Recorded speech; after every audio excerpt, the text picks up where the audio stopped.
Hello there, my very good friends. On today's wrestling news, the latest on Cody Rhodes. Is it a work? Are AEW pissed off? Who the hell knows? I'll also bring you an update on Cody Rhodes' status as an EVP within AEW. We have the latest confirmed entrance for the Royal Rumble. And an AEW original provides us an update on his contract status. I'm Adam Wilborn. I'm Andy Murray. And this is the news. Cody Rhodes. You know what happened by now, right? You know what happened. Andrew Pollard jumped on the channel recently to unpack the story that broke yesterday from Fightful Select. Sean Ross Sapp, Cody Rhodes, AEW contract expiring in late 2021, working without a contract since then. Free agent technically. That was the original story. That was the crux of it. Got an update on here from old Shagger Dave, bringing that one back for 2022. Dave Meltzer kind of jotted down what he's learned about the situation on the Figure 4 Online / Wrestling Observer message board. Yep, that's still a thing apparently. I'm sure he'll talk about this on Wrestling Observer Radio later on in the day, but it's not out at the time of recording. Either way, I digress. Basically, Dave's being ghosted. Dave swiped right on his Tinder app for AEW and they did not reply to him. He's reached out to sources within the company apparently, and nobody's communicating with him on the matter, which according to him, in his eyes means one of two things. Number one, it's true, Cody's a free agent and everyone's pissed. Number two, it's a work and they don't want to lie to him. They don't want to make some stuff up. Now, one person that Dave did speak to, a high-ranking AEW official, told him that while they don't know for certain, they believe the situation could be a publicity stunt. That was the only person in the entire company who was willing to speak with him on the matter. So it's clear that this is something that the sources don't want to really say anything about whatsoever. Now, this is a kind of a fun situation, right? It's one of those stories that has so many onion layers to it and so many possibilities. I think as soon as this broke, a lot of people immediately went, Royal Rumble? Question mark. Get Stardust in there. Yeah, we need the Cosmic Wasteland back in 2022. But also you bring up things like he's the TNT champion. He's got Rhodes to the top. Well, you're going to talk about his EVP status in a little bit. But yeah, there's all kinds of stuff flying around at the moment. I have no idea what to believe. I'm just enjoying the ride. Yeah, I have no idea what's going on. It's fair to say yesterday when Sean Ross Sapp was teasing this story, there was a lot of speculation in the WhatCulture office about what this could be. And not one of us suggested this story. And even when it broke, we were like, what? What is going on? I have no idea. Now, obviously, if you give me those two options you gave me earlier, I'm going to lean towards it's a work because he is the gimmick. But also, it probably is a work, if I'm perfectly honest. But let me provide you an update on Cody Rhodes' EVP status. Because EVP Cody Rhodes' position, they were told the following Fightful, no crap, just Sapp, Sean Ross Sapp of Fightful Select. In an update to the original report, he is a free agent with no contract with AEW at the moment, which is bonkers to think that. But I don't know, is it more of a just sort of handshake deal? Who knows? Look, obviously we know about previously the positions of like Cody Rhodes, Bucks, Omega, sort of underneath Tony Khan. There was a bit of a reshuffle, but they weren't stripped of EVP status. They were maybe just, the power structure was maybe slightly changed to all go through Tony Khan, which I think to a certain extent is a good idea. Yeah, positives and negatives. But I just don't know what to think here. Yeah, it's wild, isn't it? There are so many scenarios. There is the classic of the modern wrestling landscape is, of course, playing various parties against each other and going, hey, I'm a free agent now and WWE have offered me this massive bag of cash. What are you going to offer me? That's a possible scenario here. Another one is that, look, Cody had to rush away from the 5th of January show after he'd gotten his flight or after he'd gone to get his flight due to a medical emergency in his family, a COVID situation, not him testing positive, but a family member. Maybe he just physically hasn't been able to sign something. Who knows? Maybe it's a giant work and it'll end up as a storyline. He's a bit of a scamp, isn't he? Like, credit to him. He's a rascal. He knows how to make people talk about him. Like, when he wasn't TNT champion and everyone was like, why doesn't he realise he's actually a heel now? It's like, yeah, I think that's kind of part of the whole gimmick. Oh, which soul do I go down, etc., etc. But Yeah, very interesting to see how this develops. Very interesting to see what they do on Dynamite this week. He's set to return, isn't he? Yeah, I'll tell you what, if this does turn out to be a publicity stunt, which is the phrasing used by Meltzer here, I'm not showing up for that appearance, brother. I'm getting more people talking. If this is a whole planted thing, and I'm not saying for certain it is, because like we don't know for sure, so please don't misquote me or anything like that. But if it does turn out to be just a elaborate ruse, yeah, there's no chance I'm showing up tonight. And then the story on Thursday morning that dopes like us are going to talk about in a video on YouTube is going to be, Cody wasn't on Dynamite. He must be. It's fun. Chaos is fun. One piece of advice for Cody, if he is going to do something like that, take your Twitter account back off the... I don't know who's running it now. The community outreach. That'd be cruel. Take it back for one tweet and just tweet, "Hey Colt Cabana, how you doing?" Oh, CM Cody. Here we go. Hey, right, let's move on. It's all kicking off. Speaking of people who will be in the Royal Rumble, for sure. Right, so there were a trio of new entrants announced on Raw last night. On the men's side, we have Kevin Owens, had an in-ring segment with his best friend, Seth the Chef, freaking the Rollins guy. Drip. Something about dripping. Drip God. That's a thing. Kevin Owens is in the Rumble. He said to Seth Rollins, "Hey, if you win the Universal title, me and you are going to have the best WrestleMania main event of all time." So they've got good chemistry, these guys. I like them together, but they're probably going to feud at some point in the future, right? Yeah. It's cool. It's probably fun. get WrestleMania again because they had a mint time of that, 2 years ago? Yeah, I like this stuff. It's good. Kevin Owens jumped off a big tall thing. Yeah, no need to do that again, Kev. Yeah, especially if there's no fans there, which God forbid that doesn't happen again. Oh, please no. Two additions to the women's match as well, Bianca Belair and Liv Morgan. This was announced in an in-ring segment with Becky Lynch and Doudrop. Sorry, you do the voice. Doudrop. I thought she was going to change her name last night. Back to Piper Niven. Piper Niven, a proper name. And then they went, bollocks to that. Yeah, didn't fancy it, did they? Nah. Didn't fancy it. So those are two additions. At the moment, we have 15 free spots in the men's match and 9 free spots in the women's match. Pretty good. Yeah, I don't need to, well, maybe a few more men, but I certainly don't need to know any more women. The beauty of the Royal Rumble is the surprises. And granted, previously they would cherry pick from NXT, and that's probably not going to happen as much this year. But I like on the night, getting to say halfway through and going, oh my God, we only know like half of the remaining contestants. Yeah. So yeah, maybe a few more men confirmed for it. The usual sort of suspects, I suspect, but. Yeah, I think that's what I'd like to see. Yeah.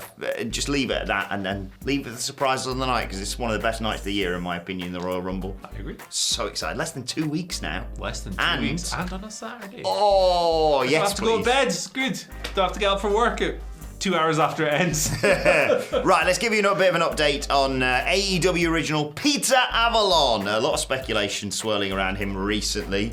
And he provided an announcement. He sort of teased a significant career announcement on Monday, and he did so yesterday, coming through with a schedule, opening up his schedule, I should say, for all independent dates and appearances. He tweeted, "Announcement, my career status, LFG, let's flipping go. The patriarch of the wingmen, the librarian, professional producer, Pretty Peter Avalon is available for all independent dates and appearances. Book the AEW original, Dynamite since day one, PPA all day, any time, any place." I will say Leva Bates followed this up when people started speculating about him being done with AEW, that no, he's still contracted to AEW, he's just accepting indie dates. Yeah, doing some indie dates. As the freedom of being in AEW allows for the majority of people.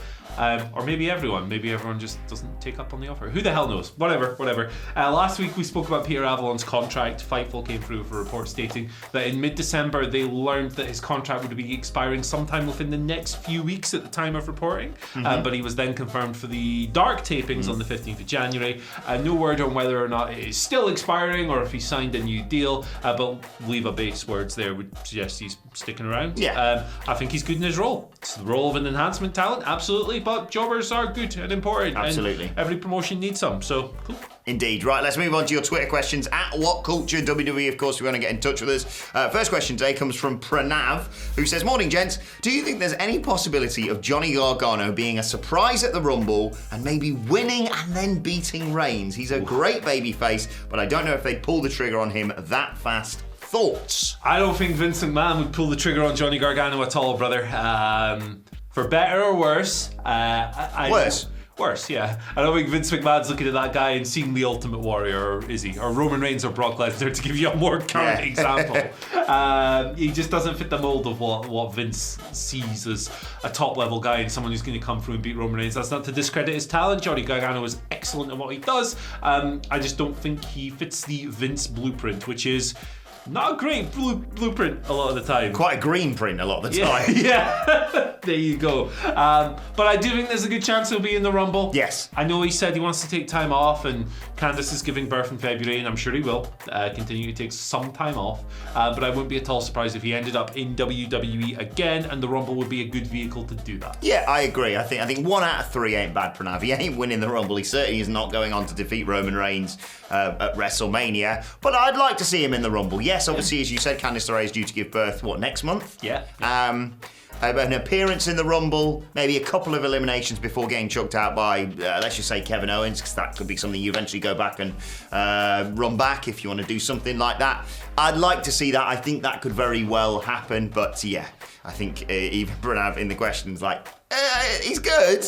We all know he's great. Yeah. But that's what it is. Look at him. Look at Roman. Yeah, he's not 6'5" and 270 pounds. Yes, is he? That's exactly the problem with Vince's. Second question today comes from Matt Rains, regular contributor, fan of the channel, best friend of Michael Sidgwick, mortal enemy of Michael Hamflett, of course. Matt says, "Good morning, guys. Great podcast on Thursday about AEW." Thank you. Let's say divisive podcast. Yeah, Twitter might not agree so much, but thank you. That's what Twitter's about, isn't it? You're not allowed to have subjective views. A great podcast on Thursday about AEW. We were WWE shills right up until the moment I became an AEW shill on Friday night because I tweeted something slightly negative about SmackDown. Some people will call you the same both of them in the same tweet. Incredible. It's great. Either way, still a virgin. What do you think personally needs to be the biggest change to the promotion to right this ship? Have a great day, brothers. Man. Generally, more focus. Yes. If you look at last week's show, and if you include backstage segments, in-ring segments, matches, and whatever, any kind of content, there was a total of 18 interruptions. Be it interferences or distractions or whatever, it affected 3 out of the 5 matches, almost every backstage segment. When you're doing the same thing over and over and over again, people become tired of it, people become weary, it becomes predictable, the show becomes less fun to watch, and that's been the problem, I think, with Dynamite over the past few weeks. Yeah. Even if you look for repetition in the first couple of matches, both of them were about a big lad softening up a smaller lad for another lad. It's it needs a little bit more focus to ensure that the same thing isn't happening over and over and over again. Episodic weekly TV is difficult. You need ways to prolong stories without delivering the exact outcome of that story and just burning the whole thing. But they need to find a balance. And that's where I stand with it. And also, people who are, having a go at us, I don't find it's free country, you can do what you like. But I think they need to realise we're not trying to say throw the baby out with the bathwater. We're just trying to say here's the changes you need to make. And we are so hypercritical of AEW because we wanted to succeed, and we know WWE is sort of stuck in a funk, and there's a lot of endemic issues, is that the right word? But deep-rooted issues within WWE, whereas AEW is still kind of new, and you're like, before anything proper gets deep roots, you're like, don't stop doing that. Yeah. So that's the only reason why we said what we said. Constructive criticism is to be welcomed. Why are people so upset about it these days? I don't know. Yeah, I completely agree with everything you said. And less Chris Jericho. Come on, if you search your feelings, you know it's true. Final tweet today comes from Ryan Ahard, who says, if you had the opportunity to make a piece of merch for a wrestler, who would you pick/make? I think we need a Wardlow body pillow. Great suggestion, that, Ryan. Probably some kind of knife. What? Probably just some kind of knife. Maybe Jay White, he's got knives, so he could have this. Your mate? The butcher, yeah. Could have a cleaver. Sorry about it every time I die. That's worst news of all time. Yeah. But he could have a cleaver for kids who want to make their own steaks out of a cow. All right, we'll stick with the kids' toys theme. Plastic one, obviously. Not a real one. Thank goodness. Yeah. Just play knives for the children, is it, Andy? Good. Right, I'm going to suggest someone who often just gets merch about look at this knobhead, eh? Right? Give him something nice. His name's Titus O'Neil. He's the leader of, formerly was the leader of Titus Worldwide. So have a globe so he can teach children where all the countries are in the world, because I think people, especially Americans, could sometimes do with a helping hand with that one. Well, where does the knife come into this? You haven't unpacked what the knife is. Yeah, let's move on. Fred Elliott. No. Let's move on to today's and Get outta finally. here. It's very rare that I sit here and say, let's really encourage people to watch NXT 2.0 tonight. I get it. Some people... It's a hard sell. The moment right? it changed, it became, not essential viewing, I mean, it's fair to say.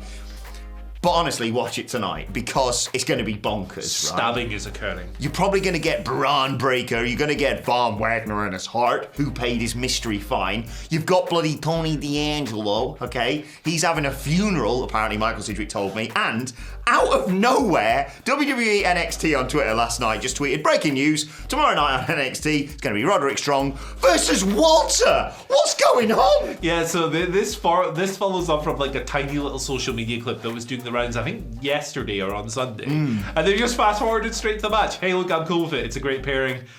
This show will be wacky and weird. That Tony D'Angelo segment, I'm sure, is going to end with some federal agent interrupting and being a new gimmick. That's how every episode of The Sopranos that has a funeral in it goes. So hey, that's what's going to happen. Maybe Feach will show up and go, "What are you doing?" I don't know. It's weird. I've got a knife. I've actually got a great pitch and spoilers for the NXT preview. What if Tony D'Angelo opens up the coffin, Wendy Choose asleep in it? Hey, there you go. That's actually a genuinely There you good go. bit of booking. Also, you could also open it up and Taker's in there. Yeah. Just get him on NXT 2.0. The dream match: Tony D'Angelo versus The Undertaker. Mr. Worldwide, Pitbull himself. Maybe he can become a free agent and face All Elite Scooby-Doo. There we go. Remember that one? Yeah, I remember We did that a one. news video about that. Why? Because it was the most insane thing that happened back then. I was back in the day when we were doing like 8 stories a day. Yeah. Video was like... Those were the days. Right, let us know your thoughts on that and all today's news stories in the comment section below. Don't forget to like, share and subscribe. And subscribe to What Culture Wrestling on either iTunes, Spotify, wherever you get your podcasts from for daily wrestling podcasts. Myself and the Dudley Boys sitting down to review Monday Night Raw and looking ahead to a crazy episode of NXT 2.0 later on today. Plus, you can let us know your thoughts and Twitter questions on Twitter at WhatCultureWWE. Oh, actually, follow both of us. You can follow Andy Murray At Andy H. Murray. The H stands for hatchet. That's an axe. Yeah. It's not a real knife either, so there you go. Indeed. I'm worried about you. Follow me at Adam Wool. Follow us all at What Culture WWE. But for Golden now, axe. my thanks to Andy Murray. Thank you for joining us, and we will see you soon. Stab it.